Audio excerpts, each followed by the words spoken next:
Suara serak lama? Jangan fikir ianya batuk je tau. Kalau you all ada tanda-tanda macam ni, cepat-cepatlah datang untuk scan leher. Bukan nak takut-takutkan, cuma untuk selamatkan hari esok. Cuba you all check balik diri you all. Ada tak simptom-simptom macam ni? Yang pertama, ada rasa benjolan ataupun ketolan yang lama dekat leher tu. Yang kedua, suara serak dan perubahan suara yang sangat lama. Yang ketiga, bila nak telan tu rasa susah dan sakit. Yang keempat, sesak nafas dan batuk yang tak hilang-hilang.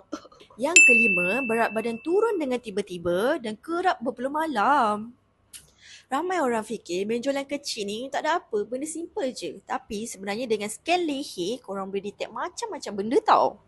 Antara yang boleh detect seperti thyroid, kelenjar limfa, jangkitan dan banyak lagi. Korang janganlah risau, scan ni mudah dan tak sakit pun. Kalau korang ada tanda-tanda macam video tu tadi, jangan lupa datang klinik kami untuk scan dengan segera.